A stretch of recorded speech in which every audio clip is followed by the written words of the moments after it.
Hey everyone, it's Erin with Hail Varsity. I am joined by Greg, also of Hail Varsity, and we have corralled Steve, also of Hail Varsity, into this video, which we did so mostly because it is technically our last practice recap video of the season, so why not bring Steve into the fold right now, right? We could have done this sooner, but we waited until the most pivotal moment, right? Right. So we just heard from Coach Scott Frost. He gave us an update on Adrian Martinez, running a couple of running back stuff, just a couple of injury updates.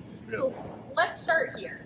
Adrian Martinez, we know he had surgery today on his shoulder, so we wish him well and a healthy recovery there. But when we hear a little bit from Coach Frost about Adrian, also like what to expect from Logan, let's start with you, Greg. What are you thinking about for Friday? When it comes to Logan, it feels like Scott Frost is really trying to put him in the most comfortable positions that he possibly can.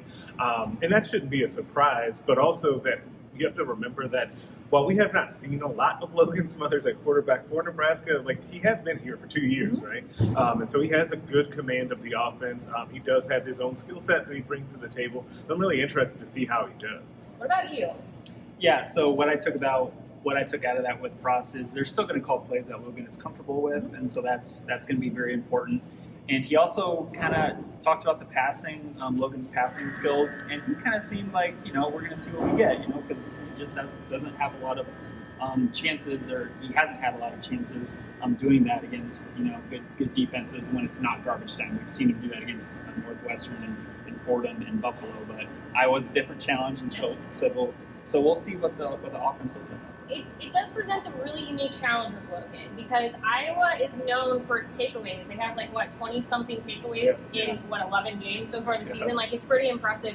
And while Coach Frost did give Mario Verduzco a lot of credit for the work that he did improving Logan Smothers' passing game, it's still something that I think Logan is more comfortable as a run-first type of quarterback. So that is something where when we talk about setting him up for success, can the offensive line give him that time to make that decision if he needs to get moving, if he has to. Okay, now we did hear a little bit, it sounds like Ramir Johnson is going to be game time decision is the way I interpreted it. He said it's going to be tight. He also used that for Deontay Williams. So to me that sounds like Damian Daniels as well. Sounds like a tight turnaround, potential game time decision. Is that how you kind of read that? All three of those guys, he didn't really seem optimistic, but I guess we'll see, especially with Ramir Johnson, Ramir Johnson and Deontay Williams.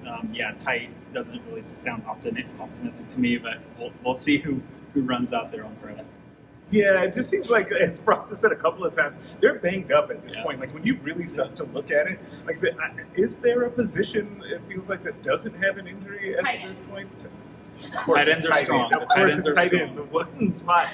So they're just in that time. We're in that time of year, so it's just difficult. I mean, you have some MVP tight ends, though. As we know, this is the final game for Austin Allen. He is technically listed as a junior on Nebraska's roster, but he would be technically a senior. The COVID year definitely made things more complicated. But I think after the year that here's hoping whatever Logan Smothers is able to do on Friday, he is able to get him those 14 yards. 14 yards, so he can have the all-time record for tight ends in a season. For receptions, that would be amazing. So, fingers crossed, knock on wood, that they're able to make that happen for him. But he's had a phenomenal season as a tight end for Nebraska. I mean, what have you taken from Austin's season, Steve? Yeah, so, he's been kind of the tight end. He's had a season that fans wanted to see from a tight end for a long time now. And just the one thing that I'm always going to remember about Austin Allen is he has taken so many shots in the middle his whole career, but every single time, most of the time, he's gotten up from him and come back in the game. So credit to him. He's just one, tough guy. And, he's just a fan favorite, a local kid from Aurora. So it's just really great to see him having this type of year. Yeah, I think that the big thing for me is, yes, he has had that season that fans have been clamoring for so long, but also, as Frost noted, he's the heartbeat of the team, right? When you think about this current version of Nebraska, one of the very first players after Adrian Martinez probably is Austin Allen that you think about, and just kind of how he's built himself. If you look at that video that he put out on Twitter, and you see the photos of him when he first got here to what he looks like now, going basically from a little kid to a grown man. A string. Yeah, it's a great way to put it. Shows something about his dedication in the weight room and to his craft.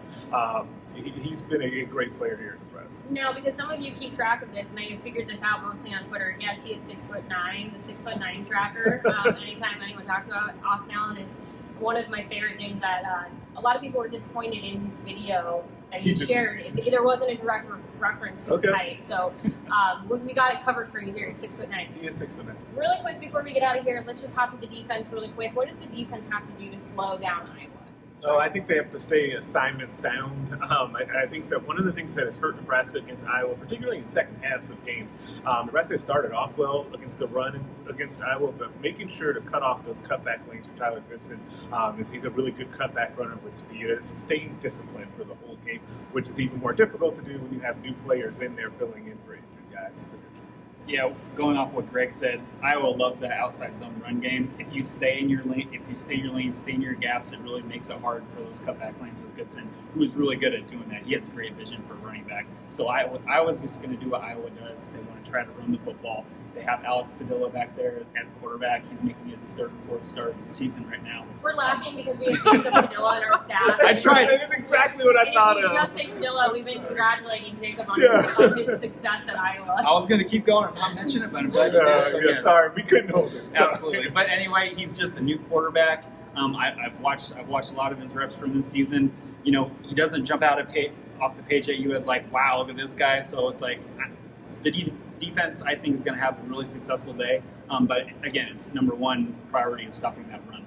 Well, if you want to know more from this, we got to let Steve go because he's trying to get the practice recap done. But that will be at hailvarsity.com. We will also have plenty more videos, including the video of Frost speaking today that you can check out here on this YouTube channel. So go ahead and subscribe.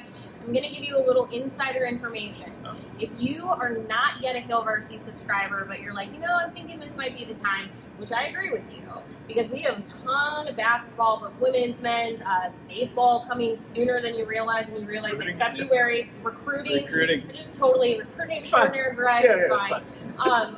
We have a really good deal that you're going to want to keep an eye out for first thing Friday. It's a deal that is it's the best deal we've ever run at Hail Varsity, so you might want to just check that out. So head to hailvarsity.com, go ahead and bookmark that. Follow all of our social channels to let you know when that deal goes live. And keep asking questions, having conversations on YouTube. We appreciate it. And have a happy Thanksgiving and a good holiday weekend. We'll talk to you on Friday. There's a game. It's Friday, not Saturday, in case anyone wants to do that. Thank you as always. We'll talk to you later. Thank you both.